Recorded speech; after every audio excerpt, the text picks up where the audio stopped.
이번에는 역시 제2장 임업경영 특성과 경영요소에 대해서 이제 두 번째 강좌로 나가는 겁니다. 16번 보도록 해봅시다. 15번, 16번을 같으면 이제 노동과 관련된 부분에서 설명하는 건데요. 자, 16번을 봅시다. 임업 노동 특성이라고 할 수 없는 것은 그렇습니다. 임업 노동은 다양성을 띠는 건 맞습니다. 그러나 우리가 봤을 때 분업성은 아닙니다. 분업성보다는 오히려 어떻게 해야 되겠어요? 서로 간에 배분해서 협업하는 것이 가장 좋겠죠, 그죠? 그래서 역시 이거는 좀 잘못됐구나 볼 수 있어요. 그래서 노동 의존도가 높기 때문에 대개 보면 산림작업에 농한계 배분해서 서로 간에 잘 협업하는 것이 가장 좋다 이렇게 볼 수가 있습니다. 그래서 2번이 틀렸고요. 감독의 곤란성 있습니다. 노동의 이동성. 왜? 멀기 때문에 이동성이 가서 시간하는 기간이 단축된, 좀 짧아진다는 것도, 특성 중에 하나다 볼 수 있습니다. 그 다음 이제 17번 보면, 소득과 종사자 수, 자본액과의 관계에 대한 설명으로 틀린 것, 그랬습니다. 자, 우리가 이제, 소득과 자본과의 관계, 이것이요. 자, 17번, 보도록 해봅시다. 소득과 종사자 수, 자본액과의 관계다 그랬습니다. 자, 우리가 이제 이걸 갖다 하면 소득을 갖다가 우리가 Y라고 표시하고 종사자 수를 갖다가 N이라고 표시하고 자본을 갖다가 K라고 표시합시다. 캐피탈 K. 자, 이렇게 표시합시다. 그러면 1인당 노동 생산성, 즉 우리가 했을 때 1인당 노동 생산성을 갖다 기점한다. 1인당 노동 생산성. 자, 1인당 노동 생산성은 뭘 갖다 볼 수 있어요? 소득을 갖다가 종사자 수로 나누면 되겠죠. 그렇죠? 그러면 요거는 꼭 뭐라고 쓰면 우리가 자본 장제도, 자, 자본이 있는데 거기서 여기 보면 장제도로 한 것은 누굴 얘기하냐면 자본에 관한 관점을 뭐로 나누는 거예요? 노동자의 수로다가, 그러니까 우리가 쓸 때 경영자본을 노동자 수로 나누는 것을 이걸 갖다가 자본 장제도라고 하는 것입니다. 이 자체를. 자, 자본 장제도. 자, 그거나 뭐나 마찬가지라고 보시면 자본 생산성 Y 갖다가 누구로 나누는 걸 볼 수 있어요? K 자본으로 나누는 거. 이걸 갖다가 자본 생산성이라고 볼 수 있어요. 이런 공식이 성립될 수 있습니다. 그러면 이런 식으로 갖다 기점을 한다면 자본 효율, 즉 요거 있네요. 자, 자본 효율은 여기 있죠. 자, 뭘 갖다 소득을 갖다가 자본으로 나눈 것. 요게 작아지면 그렇죠. 자, 소득이 뭐가 되겠어요? 작아지는 걸 볼 수 있겠죠. 자, 이걸 볼 수 있어요. 반대로 자본이 적으면 자본의 효율은 커지고 자본 장제도는 낮아지겠죠. 자, 이런 걸 볼 수 있습니다. 반대로 생산이 뭐였어요? 높더라도 인목 축적이 적으면 역시 생산량이 적어지는 것 같다. 이렇게 볼 수 있겠죠. 그래서 우리가 이미 그 내용을 배운 적이 있지 않습니까? 자, 그러면 틀린 것 같습니다. 1번 소득 나누기 자본액의 소득은 자본의 가동 중 자본효율을 나타낸다. 맞습니다. 그럼 자본율이 높아져도 자본장제도가 낮으면 생산성은 낮아진다. 맞죠? 그다음 인목 축적이 크면 축적과 생산율은 곱한 생산량이 많지 않다. 맞습니다. 네, 경영규모가 커지면 자본장제도가 낮은다. 아니죠. 우리가 봐봐요. 경영규모가 커졌다. 그러면 상대적으로 경영규모가 커지면 수익성이 좋아지죠. 그렇죠? 소득이 많아지지 않잖아요. 그러면 많아지면 자본장제도 역시 자, 소득이 많아지면 자본이 많아진 거예요. 그러면 역시 자본장제도 높아지는 거 아닙니까? 그래서 이것이 틀렸네요. 4번이 틀렸구나 알 수 있습니다. 자, 18번은 이제 앞에서 얘기했던 경제적 특성 아닙니까? 자, 그럼 경제적 특성 임업경의 경제적 특징이라고 볼 수 없는 것. 임업에는 육성적 임업과 퇴치적 임업이 있다. 맞죠? 과거는 퇴치, 즉 천연보다 발화율을 통해서 이루어졌지만 지금은 육성이라는 건 자본을 투자해가지고 생산해서 벌채하는 것까지 하자는 거죠. 다음, 임산물의 가격 구성 요소는 대부분 운반비다. 맞습니다. 임업노동은 계절적 제약이 크다. 아닙니다. 계절적 제약이 적다 그랬죠. 제약이 크게 받지 않는다. 이렇게 봤습니다. 그래서 임목의 생산 과정은 극히 조방적이다. 맞죠? 그래서 우리가 이 임업 생산에 대한 것은 극히 조방적이다 하는 말을 썼습니다. 그러면 그 이유는 왜 그럴까 하냐면 토지 이용에 비해서 자본과 노동력 자체가 적게 이용하는 걸 조방적이라는 거죠. 자, 그래서 볼 수 있습니다. 그 다음에 임업은 공익성이 큼으로써 제한성이 엄청 많다 하는 것이 하나의 경제적 특징의 하나다 볼 수 있어요. 그래서 경제적 특징 5가지 꼭 인지해 두시기 바랍니다. 자, 그 내용은 이제 교과서 17번도 마찬가지겠고, 자, 그러면 19번. 자, 그러면 20번 문제를 봅시다. 임업 경영의 특징을 설명한 것이다. 틀린 것은 그렇습니다. 1번 생산기간이 길다. 맞죠? 생산기간이 길다는 것은 어디에 속하는 걸 볼 수 있어요? 앞에서 얘기했던 것처럼 이거는 기술적 특징에 속하는 걸 볼 수 있겠죠. 자, 임목의 생리적 성숙과 일치하지 않다. 역시 무슨 특징이라 볼 수 있어요? 우리가 이건 기술적 특성이다 볼 수 있지 않습니까? 토지에 대한 요구도가 낮다. 역시 기술적 특성이겠죠. 자연적 조건에 많이 영향을 받는다. 맞죠? 그래서 정답은 3번 되겠습니다. 역시 21번도 같은 내용이니까 우리가 정리해보면 되겠고요. 그래서 꼭 제가 했죠. 이 임업계의 특징은 기술적 특징과 경제적 특징이 있다. 이 두 가지만 꼭 구별 좀 하라 하는 거 되겠습니다. 그 다음 22번 산업적 임업 경영으로 발전시키기 위해 국가의 정책이 아닌 것은 그렇습니다.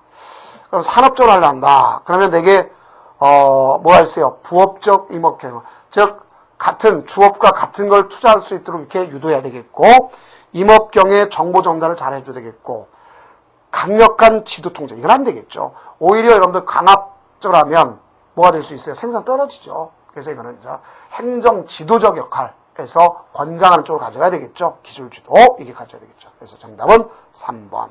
그다음 산림 황폐화시킬 우려가 있는 임업 경영의 기술적 특성은 왜 그러냐 볼 수 있어요. 자, 이 산림을 왜 황폐화시킬까? 그 중에 우리가 그 기술적 특성 중에서 뭐가 있냐면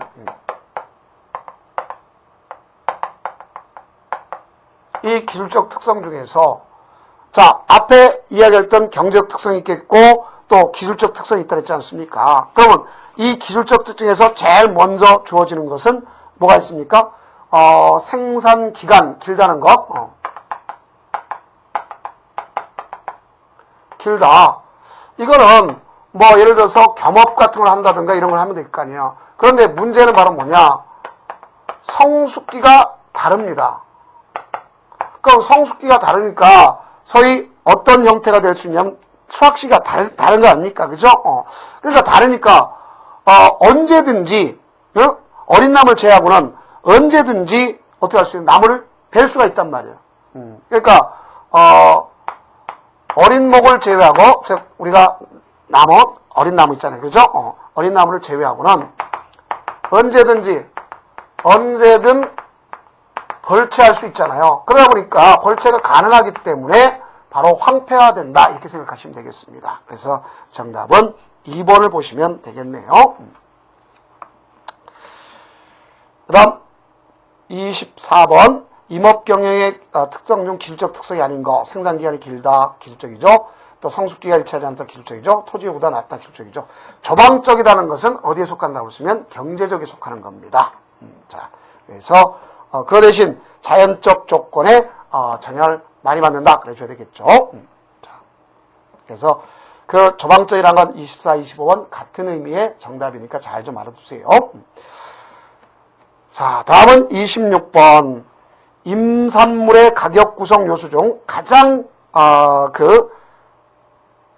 많은 비중을 차지하는 게 바로 뭐냐 볼 수 있어요. 그럼 우리가 봤을 때 이거는 이렇게 생각하면 될 것 아닙니까? 26번은 임목 가격이다. 그럼 우리 이 임목 가격은 자 원목 가격에서 그렇죠? 빼면 될 거 아닙니까? 뭐를 갖다 빼면 되겠어요? 우리가 벌채비 플러스 운반비를 갖다 빼는 건 아닙니까? 그럼 이게 임목 가격이 되는 거예요. 그럼 이 임목 가격이 되는데, 그 나무의 가격이 되는데, 그 중에 이 운반비가 전체 3분의 2를 차지하고 있어요. 그러면 결국 얘가 가장 높은 거 아닙니까? 그래서 운반비구나 하는 것을 아시면 되겠습니다.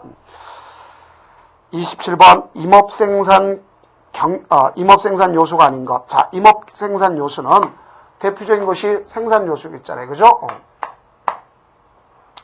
생산 요소는 일반적 생산 요소는 뭐라 했어요? 우리가 토지, 그렇죠? 자본, 노동이잖아요.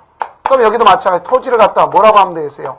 임지, 이렇게 바꾸면 되겠죠. 임지, 자본, 노동. 그러면 정보가 아니다. 알 수 있겠죠. 28번 우리나라 임업 경영 개선책이다. 틀린 항목은 적극적으로 지도 대책이 있어야 되는 맞습니다. 어린 나무를 벌채하지 말라는 당연히 맞죠. 조림 계몽해야 된다. 맞습니다. 살림의 공익적 이익을 위해서 개인적 직접 관리 아니죠. 공공성이 크기 때문에 국가가 즉 직접 경영 관리하는 게 좋다 이런 얘기죠. 그 다음 29번 앞에서 했던 거죠. 자본재는 고정자본재와 유동자본재가 있잖아요. 그죠? 그러면 농약, 유동, 종자, 유동, 묘목, 유동인데 임도는 뭐가 되는죠? 고정자본이라고 했지 않습니까? 다음 30번 농한기를 이용한 임업 노동 체계화시키기 위해서는 뭐야 되겠어요? 노동력 배분을 가장 합리화시켜야 되겠죠? 농한기 때. 자, 그것이 되겠죠. 그럼 그것도 뭐에 속하는 거냐? 노동력 배분을 갖다가 합리화시켜야 된다 하는 얘기도 우리가 봤을 때 중요한 내용 중에 하나로서 노동 특성을 갖다가 나타난 것을 그 방지하기 위해서 배분의 합리화 이것이 나타나는 것이다. 꼭 아시면 되겠습니다. 다음 31번 일반적으로 임업에서 기준으로 하는 것은 바로 뭐냐. 자, 여러분 봐봐요. 임업에서 기준은요. 어떤 것이 생산 볼 수 있냐. 노동집약이냐 자본집약이냐 이런 경우나 마찬가지 아닙니까? 그 중에서도 임업은 이걸 중점적으로 한 거예요. 임지. 그렇죠? 그래서 가장 중요한 것은 토지 생산, 무엇보다 토지, 공업은 노동, 그렇죠? 얘는 요거 이렇게 볼 수 있겠죠. 그렇기 때문에 임업 생산에서 가장 중요한 것은 임업의 가장 중요한 토지 생산성이다 하는 걸 알 수 있습니다. 정답 3번. 그 다음 32번 임업에서 토지 생산성을 높이려면 무엇이 가장 클 때 벌쳐야 되는가? 이미 있죠. 토지 생산성이라고 하는 것은 평균적인 물질 생산 토지 생산이죠.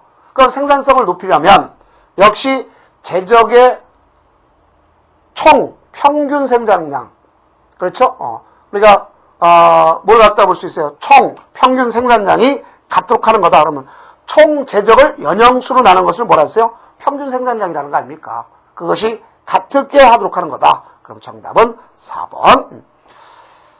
다음 33번 임업 노동 및 능률 향상의 방법이 아닌 것. 자, 임업 노동 도구를 개량, 기구를 개량하는 것 되겠죠. 작업 방법을 표준화시킨다. 될 수 있겠죠.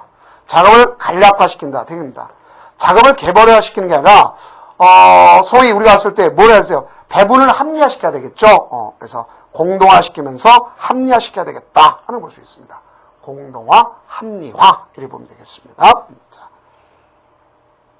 그래서 몇 번이 틀렸다 보시면 4번이 틀렸다 하는 것을 알 수 있네요. 자, 다음은 이제 35번 나가도록 해봅시다. 지름과 수구의 증가에 따른 부피 증가 생장을 뭐라고 하는 거냐 하는 것을 아시면 되겠죠. 자, 우리는 일반적으로 보면 임목 축척은 해마다 제적이 생장된다는 걸 알 수 있잖아요. 그죠? 임목 축척. 그래서 임목 축척이라는 것은 뭐를 이야기하는 겁니까? 계속해서 목재를 생산하는 자본을 볼 때 뭐라고 할 수 있어요? 소위 임목은 원래의 종자나 어린 묘목 있잖아요. 그죠? 이걸 가서 앞으로 계속해서 목재를 생산하는 그러니까 목재를 생산하는 것을 자본으로 볼 때 뭐라고 할 거냐? 그걸 임목축적이라는 거죠. 그러니까 여기 봐요. 여기 어린 목 있잖아요. 이런 거 커가지고 이제 이와 같은 목재를 생산해야 될 거 아닙니까? 그렇죠? 그 여기서 이 어린 목이나 하나의 종자에서 계속해서 이 목재를 생산한다. 목재 생산한다. 그러니까 이 목재 생산한 것, 이 목재 생산을 요걸 갖다가 자본으로 보면, 자본으로 본다면 이를 갖다 뭐라면 임목축적이라는 거예요. 임목축적. 자본한 다음에 임목축적. 자, 그러면 우리가 임목축적인데 이 임목축적이라고 하는 것은 뭐가 있어요? 해마다 재적 생산이 어떻게 되느냐에 따라 달라지는 거 아닙니까? 그래서 해마다 가면 갈수록 자 봐봐요. 연역이 가면 갈수록 임목 생산은 늘어나는 거 아닙니까? 축적은 늘어나는 거 볼 수 있지 않습니까? 자, 그런데 이제 여기 봐요. 여기는 재적 생산이 있겠고 형질 생장이 있겠고 우리가 생장에는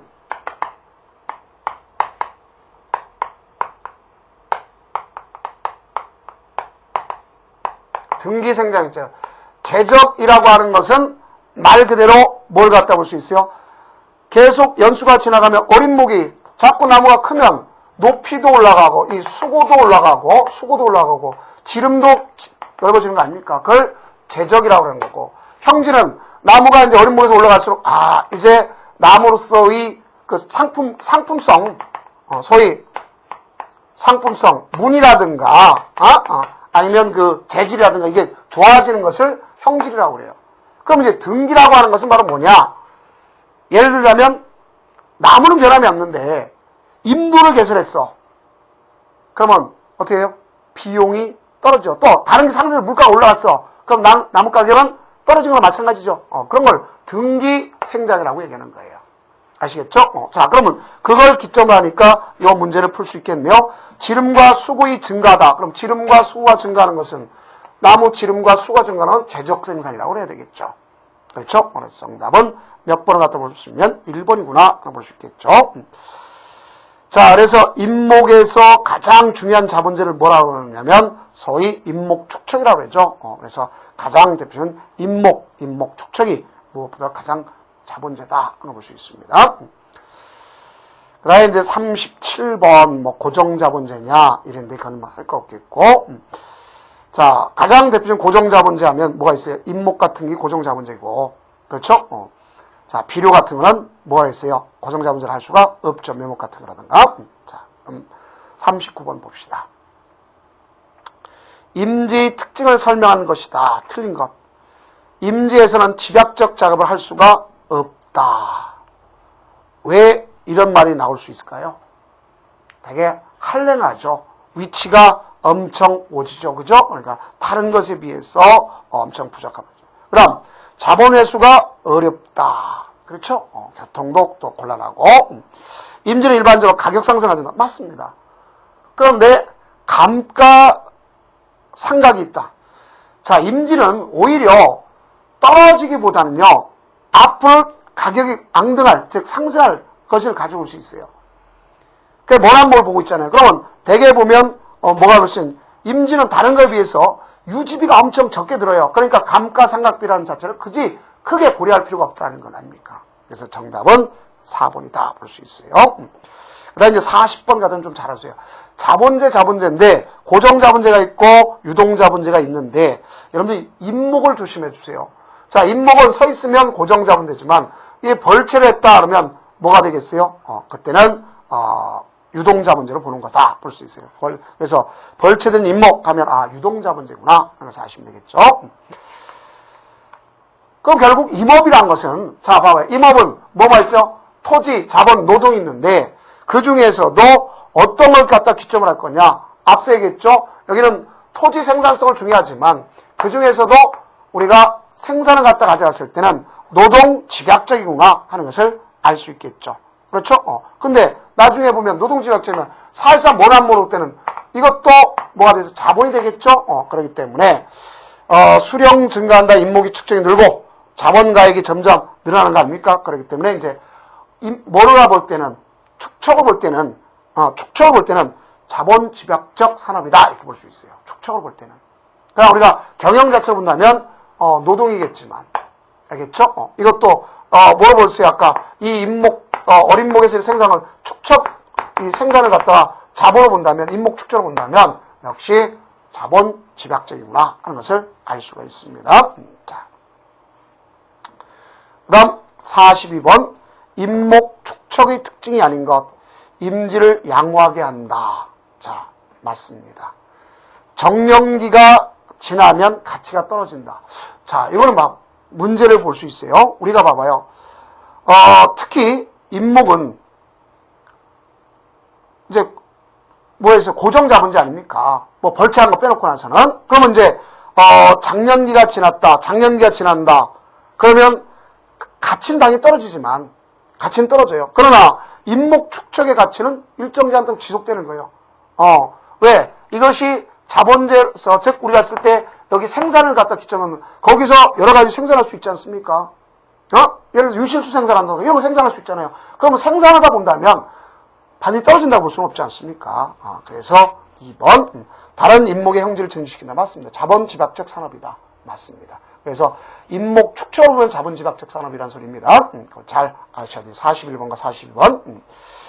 자, 그다음에 43번, 44번 역시 45번까지가 이제 자본장비도와 관련되어 있는 겁니다. 그러면 자본장비도라는 것은 뭐를 자본장비도라고 그랬어요? 자본장비도는 자본을 갖다가 임목생 자본을 모르다 노동자 그러니까 노동자 수로다가 나눈 것이라는 것을 볼 수 있겠죠. 노동자 수로다는 이제 종사자 수라고 해야 되겠죠. 그러면 우리가 쓸 때 종사자 수로다 나눈 거다. 그럼 소득을 종사자 수로다 나누면 그거는 안 되는 것이고 요것의 기점이 되는 거고 그렇죠? 1인 노동당 생산성에 대한 것이고 여기는 자본을 뭐로다 나눠야 되겠어요? 거기 있는 그러니까 종사자 수로 나눈 거다. 그럼 정답은 4번 되겠습니다. 네, 노동 1인당 여기 봐요. 요게 뭐라고 쓰면 우리 국가 생력화라는데 그걸 생산성을 얘기하는 거예요. 그러면 소득을 뭐라고 했어요? 소위 거기 이루어지는 종사자 수로다 나눠줘야 되겠죠? 종사자 수. N은 종사자 수라고 했잖아요. 자, 그다음에 45번 노동의 생력화, 즉 생산성이겠죠. 생산성을 위한 방안을 적당한 거. 노동을 갖다가 생산하겠다. 그러면 기계를 공동적으로 사용하면 노동 생산이 늘어나죠. 그렇죠? 자동화 시스템을 한다든가 이렇게 되면. 자, 그러면 거기 있는 46번 앞에 한 거나 마찬가지죠. 다음 47번. 임업에서 토지 생산성을 높이려면 다음 중 어떤 때 벌채나 의미겠죠. 제적 총 평균 생장량이 가장 클 때. 그렇죠? 이때 된다. 했죠. 다음 48번 임업 경영의 특성 중 경제적 특성. 자, 경제적 기술적인 게 아니라 그러면 극히 조방적이다. 맞죠? 거기에 대해서 우리가 토지에 비해서 노동이라든가 자본이 적게 들어가는 걸 얘기하는 거고. 다음 육성 임업과 취침업 존재. 맞습니다. 임업은 자연적 조건을 영향을 받는 것은 어디에 속하느냐? 결국 기술적인 거다 볼 수 있어요. 그래서 그것이 틀렸네요. 기술적 특성. 육성 임업은 의미하겠죠. 자본을 들여서 묘목을 가꾸는 거다. 했죠. 자, 그 다음에 50번 앞에 했던 걸 다시 반복하는 겁니다. 가족노동이 유리한 점으로 볼 수 있는 거. 창의적이다. 감독할 필요가 없다. 시간적 제한을 많이 받지 않는다. 사용, 물품, 취급. 이거는 고용했을 때 나타난 거죠. 고용했을 때. 자, 그래서 정답은 몇 번? 4번 되겠습니다. 자, 이제 지금까지는 이게 뭐냐면 임업경의 특성과 경영 요소를 했어요. 이제 앞으로는 임업, 경영, 조직에 관해서 나가는 겁니다. 이제.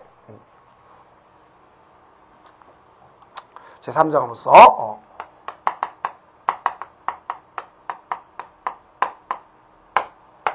그럼 우리가 이 임업 경영 조직과 관련되는데 자, 여기는 가장 중요한 것이 이 경영하려면 시험 문제는 특히 원칙이 중요하다. 이걸 꼭 아셔야 돼요. 원칙. 그래서 그 원칙이 3대 원칙이 있다는 것도 알 수 있습니다. 그러면 우리가 3대 원칙은 뭐를 얘기할 거냐? 첫째는 우리가 수익성, 경제성, 생산성. 자, 이런 걸 우리가 볼 수 있겠죠. 그래서 수익성이라는 것은 뭐라 얘기했죠? 최대 이윤을 기점으로 하는 것 아닙니까? 그렇죠? 최대 이윤. 그러니까 이윤과 자본과의 관계에서 최대 이윤을 나타내는 것을 설명하면 될 것이고, 경제성이라는 것은 뭘 갖다 볼 수 있어요? 최소 비용으로서, 그렇죠? 최대 효과를 나타내는 거죠. 최소 비용으로서 최대 효과를 나타내는 것을 이야기한다. 이걸 무슨 성? 경제성. 그러니까 합리성, 합리적 목적 이렇게 얘기할 수 있겠죠. 자, 생산성 같은 거는 이제 와그너가 얘기했는데 이게 목재 공급에서 가장 필요한 거죠. 그래서 이건 특히 생산량과 관련해서 벌채와 가장 관련성이 깊다 하는 걸 볼 수 있습니다. 이게 이제 3대 요소예요. 이거 외에 뭐가 있습니까? 우리가 봤을 때 공공성, 그렇죠? 공공성은 되게 이제 복리증진, 복리증진과 관련된 거죠. 공공성. 그 다음에 이제, 보속성.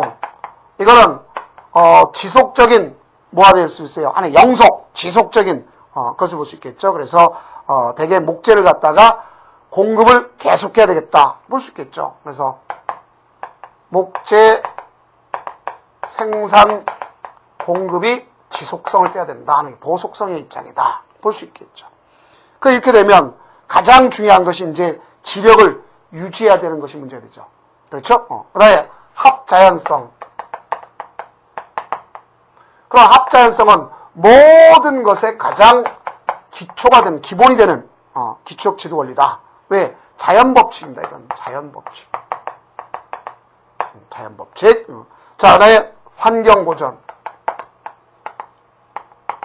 환경보전성이다. 그래서 국토 보호, 그러니까 특히 그 산림미의 원칙 중에서 뭐 이제 국토 보존, 또 자연환경, 자연환경 이런 보존도 여기에 속한다 이렇게 볼 수 있어요.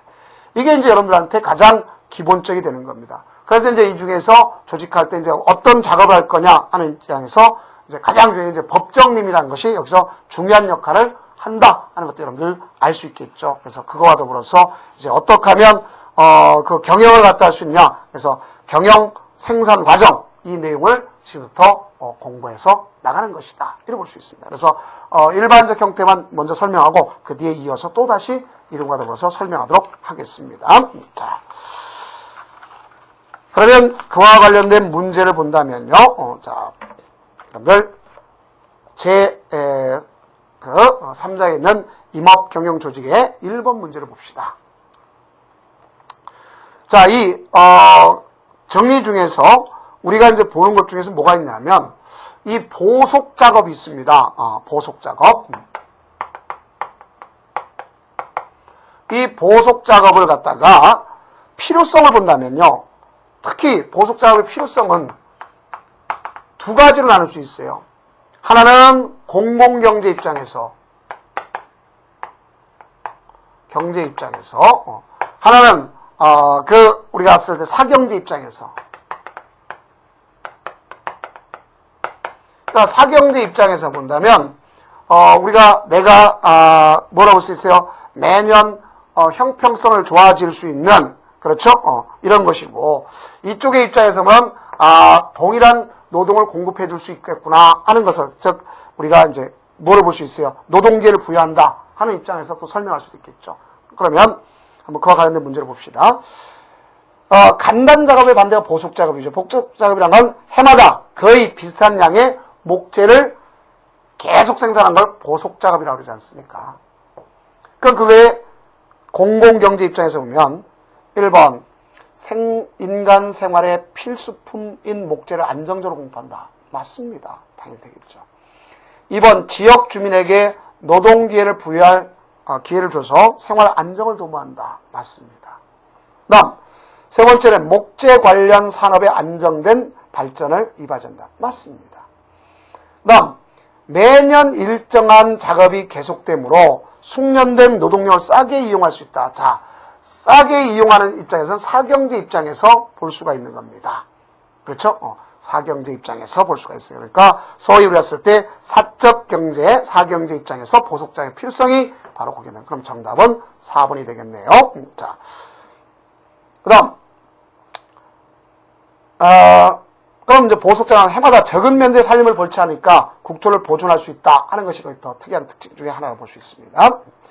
그다음 2번 사경제 입장에서 보속작업의 필요성과 관계가 없는 것. 1번 매년 수확함으로써 재정 형편이 좋아진다. 당연히 되겠죠. 2번 매년 일정량의 목재를 시장에 공급함으로써 목재 판매가 유리해진다. 맞죠? 수요 공급 양식에서. 그다음 3번 일정한 작업이 계속되므로 임도, 건물, 기계, 기구 등의 사용 효용을 높일 수 있다. 맞습니다. 그 다음 우리가 이 지역민에게 지속적인 노동기회를 준다. 자, 지속적인 노동기회를 준다는 건 공공경제 입장에서 보는 겁니다. 그래서 사회정책적인 입장에서 공경제 입장이다. 이렇게 보시면 되겠습니다. 그래서 그것이 여기에 해당하네요. 그래서 정답 4번. 자, 그래서 사경제 입장에서 보면 해마다 수확하게 해서 재정 형편을 좋아지게 하고 또 일정량의 목재를 시장에 공급하니까 바로 목재 판매가 유리해지고 작업이 해마다 계속되니까 숙련되고 그 숙련된 노동을 싸게 이용할 수 있다는 것. 또 항상 일정 작업이 계속되니까 그 기계나 기구를 항상 효율적으로 사용을 할 수 있고 높일 수 있다는 것. 이게 보속작업의 가장 사적인 입장에서 사경제 입장에서 특징이구나 볼 수 있어요. 필요성이구나. 그 다음 이제 3번에는 산림인증제에 대한 설명을 옳은 것. 산림인증제라는 건 되게 친환경적으로 지속가능한 산림경영 확보를 위한 제도로서 도입된 것이다. 이렇게 여러분들이 아시면 되겠죠. 자, 다음은 이제 4번. 산림 생산의 투입과 산출에 가장 큰 영향을 미치는 것이 바로 뭐냐 그랬습니다. 자, 우리가 가장 산림의 생산에 우리가 생산 투입과 산출하는데 가장 중요한 것은 무엇보다 가장 중요한 건 산림의 임령구조입니다. 임령구조. 자, 그래서 4번에 보면 산림의 임령구조다 그러는데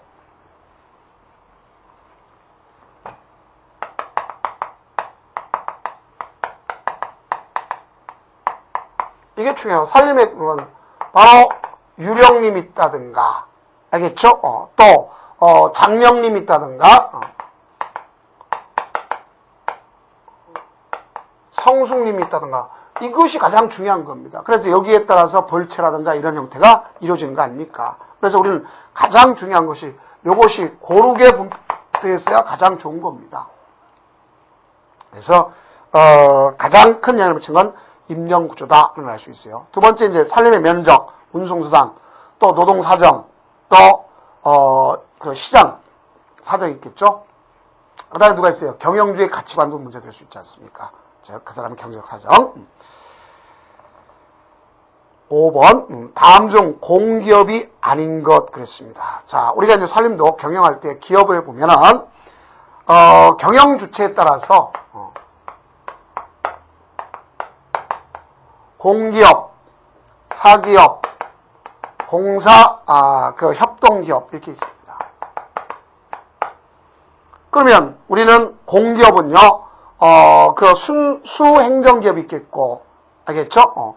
독립적인 것이 있겠고, 그 다음에 비종속기업이 있습니다. 그래서 여기는 순수가 있겠고, 비종속이 있겠고, 알겠죠? 또 나아가서는 독립공기업이 있다. 이렇게 볼 수 있습니다.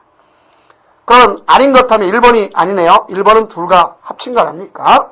자, 다음 6번 경영조직을 편성할 때 고려해야 할 경영조건 중 가장 중요한 요인이 바로 뭐냐 그랬습니다. 경영조직 할 때 뭐가 가장 중요할 거냐. 어쨌든 산림에 있는 그 자체를 중시해야 되겠죠. 그러니까 자연적 조건이 무엇보다 가장 중요한 거라 볼 수 있지 않습니까? 그래서 경영조직이란 말은 임지에 어떤 수준을 어떻게 해야 될 거냐. 즉 우리가 쓸 때 경영조직이란 말 자체를 잘 아세요. 경영조직이란 말 자체는 뭘 갖다 볼 수 있냐면 이거는 어디에 어떤 수정을 생각해서 자 이제 뭐가 볼 수 있어요? 언제 수학할 것인가? 그러니까 바로 이게 자연적 조건이 가장 중요하다고 볼 수 있지 않습니까? 그래서 자연적 조건이 가장 중요한 거구나 볼 수 있습니다. 그래서 4번입니다. 그 다음 7번 경영조직의 유형을 선택할 때 고려할 사항이 아닌 거. 저장성은 아닙니다. 시간성이라든가 자연, 시장, 집약, 시간, 거리, 가격 안정 이런 걸 고려하도록 되어 있어요. 자, 그 다음 이제 8번 보도록 해봅시다. 경영조직 형태 중에서 종속적 임업 경영만으로 짝지어진 것 그랬습니다. 자, 종속적이다 그래놨지 않습니까? 그럼 이거는 우리가 어떤 경우에 종속적이라 볼 수 있어요? 되게 영농 자재를 쓴다든가 아니면 타 산업에서 가져가고 그 자체에 대해서 자재를 쓰는 걸 되게 종속이라 볼 수 있겠죠. 그렇죠? 그러면 되게 우리는 되게 주업이 있겠고 겸업이 있겠고 그 다음에 뭐가 있어요? 종속이 있습니다. 주, 겸, 그 다음에 종속이 있어요. 그럼 그 중에서도 종속적이라는 건 되게 농가, 그 다음에 산업의 비림, 즉 우리가 일반적인 생산을 목적으로 하지 않는다는 입장에 볼 수 있는 게 아니라 그 산업 비림 경영이다. 그러면 어떤 일정한 국가 경영 목적으로 하는 게 아니다는 얘기겠죠. 그래서 그런 것은 부차적으로 하는 것이다 볼 수 있겠죠. 그래서 정답은 2번 되겠습니다. 자, 그러면 이제 9번하고 더불어서 이제 몇 회를 하고서 마치도록 하겠습니다. 자, 그러면 9번 임업 경영지도 원칙 중에서 보속성의 원칙을 설명한 것. 자, 여기 있지 않습니까? 여기 임업 경영지도 원칙 중에 수익성, 경제성, 생산성, 공공성, 보속성, 합, 자연성, 환경, 보존성. 그 중에서 여기 보니까 보속성이라는 건 뭐예요? 지속성이라는 거 아닙니까? 그럼 1번 보면은 국민의 복리 증진을 목적으로 한다. 그럼 여기는 국민의 복리 증진이다. 공공성을 설명하는 1번은요. 그 다음에 2번은 생산량을 투입한 생산 요소의 수량을 나눔값이 최고가 되도록 한다. 그래놨지 않습니까? 그거는 여기 있는 뭐라고 볼 수 있어요? 생산성. 그 다음 최소 비용으로서 최대 효과. 그러면 여기 경제성. 그 다음 해마다 목재 수확을 계속 균등하게 한다. 여기 있네요. 균등하게 하는 것이다. 지속. 요게 보속성. 맞지 않습니까? 그래서 정답은 바로 거기 속하고 그 다음에 11번 10번 영림 사업을 실행하는 데 기본이 되는 원칙이 아닌 것. 공급 원칙은 없습니다. 자, 여기 보면 수익, 경제, 생산, 공공, 보속, 합, 자연성, 환경, 보존성에 속하는 거죠. 다음 11번 하고서 마치도록 하겠습니다. 법정님, 소위 왔을 때, 자, 거기 11번 법정님 그랬습니다.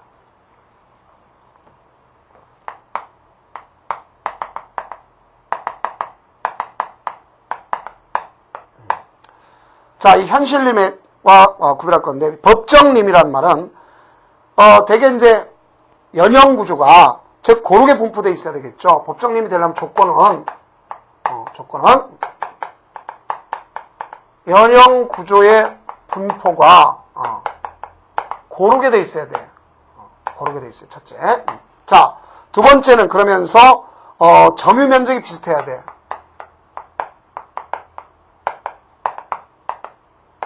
그 다음에 정상적으로 성장을 했어야 돼. 그래서 정상적 생장을 유지해가지고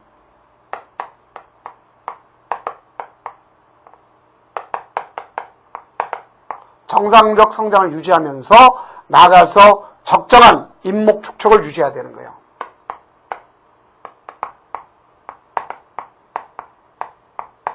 이게 욕정입니다. 다음 세 번째는 해마다 비슷한 인목 생산이 이루어져야 돼요. 그러니까 목재 생산이 이루어진다. 이게 바로 법정님이 갖춰야 될 조건입니다. 그러면 구비요건이라는 것, 자, 연급 면적이 갖게 한다. 맞죠? 상환의 절차가 지장이 없도록 해야 된다. 맞습니다. 그 다음 알맞은 임도를 갖추고 기대할 수 있는 연령 성장이 있어야 된다. 맞습니다. 적당한 수확의 목적은 아니죠. 적당히 아니라 뭐가 있어요? 해마다 비슷한 이런 말씀을 드려야 되겠죠. 속 그래줘야 되겠죠. 자, 그래서 이것이 잘못됐구나 하는 것을 아시면 되겠습니다. 자, 그럼 이제 거기 있는 임업 경영 조직은 또 뒤에 나올 문제는 또 이어서 제 4강에서 하도록 하겠습니다. 고생 많으셨습니다.